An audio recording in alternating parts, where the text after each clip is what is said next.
today we are on a thistle hunt, and they're not hard to find.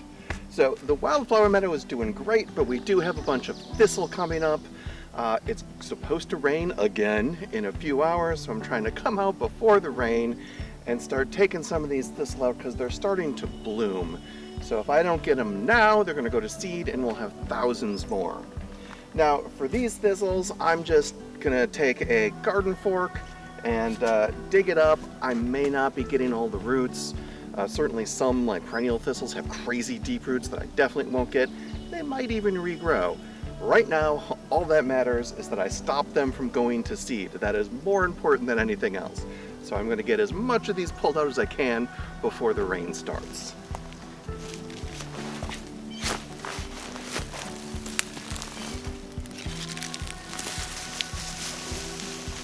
Alright, these ones don't have a very deep root. You can see it broke off a little bit there, but that is most of it. And I'm just going to drop these on the ground because a plant this big is not going to re-root.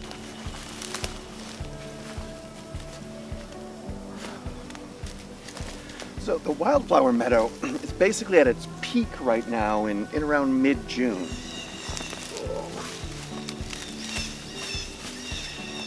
At the start of the year, we have a couple, like the perennial blue flax will start blooming and a couple other small ones.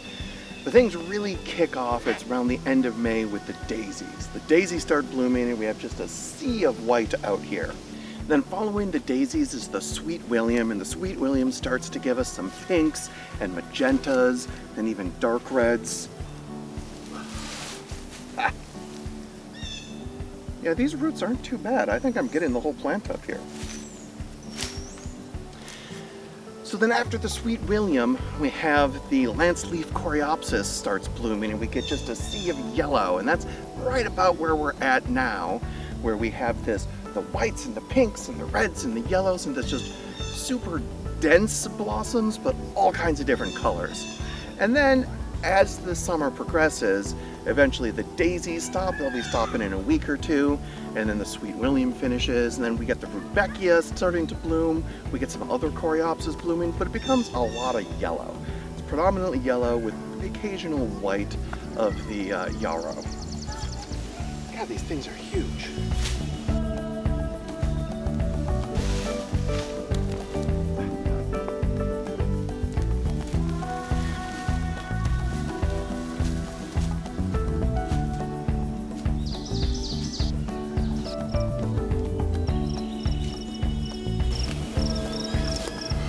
Well, one thing all this rain is good for is it's given me really, really moist ground, which for these little thistle actually makes it really easy to just pull them up and I'm getting 6-8 inches of root with them without even digging.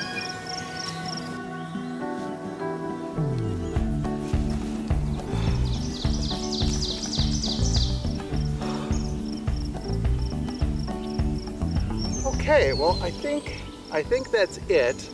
I kind of lost track of my count, but it was something in the neighborhood of 200 thistles pulled up. Only maybe like a dozen of the giant ones, or a couple dozen, but a whole lot of little ones. I'm sure I haven't gotten them all.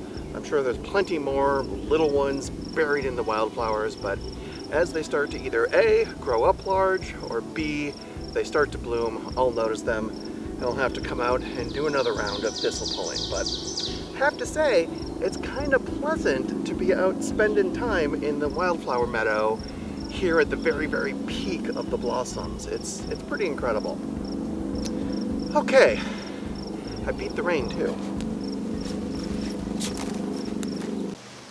Well, we had a tree come crashing down on the veggie garden deer fence. Luckily, it doesn't look like it broke the actual fence. I mean, the wire fencing is obviously smashed, but the crossbar looks good. It looks like we just got the tip of the branches.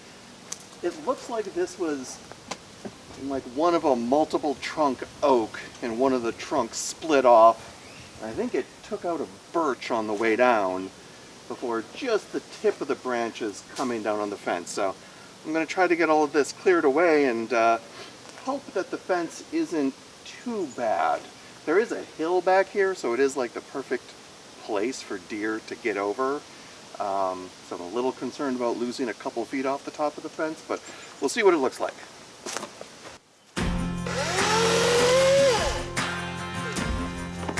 Hey Dad, I have an idea that I can help.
All right, well, I think that's good enough. I don't mind leaving the branches and cut up stuff laying there at the edge of the woods.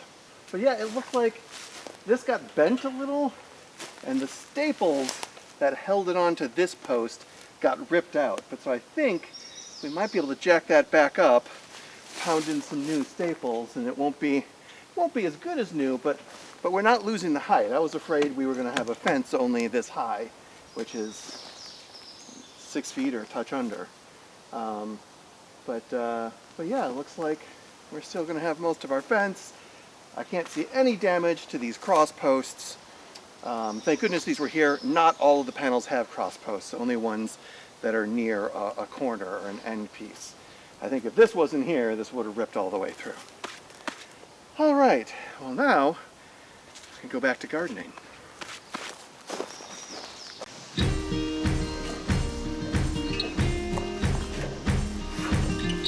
All right, so I am making a rhubarb bed right here at the end of the asparagus bed. And because it's been so much fun digging sand out of the ground this year, I'm gonna do more of it. This one is only 7 feet by like 3.5 feet across, so this shouldn't be too bad. And I've got just 2 rhubarb that I'm planting here. We don't need a ton of rhubarb, but we do make strawberry rhubarb jam every year. It'd be nice to make that with rhubarb from our own garden. So, just like the other beds, I figure this probably needs to be maybe 1.5 feet or 2 feet deep, and then I'll backfill it with proper garden soil, and then plant into that. But the roots obviously can go down into the sand, and in fact, the soil will start to work its way down there as well.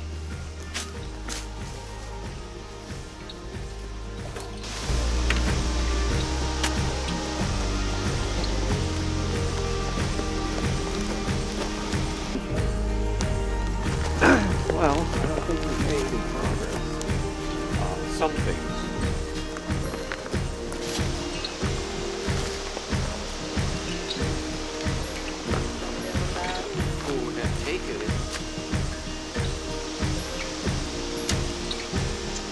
I think that's pretty good. I think we're a good couple of feet down. That's deep enough. Now we just need to fill it up with dirt.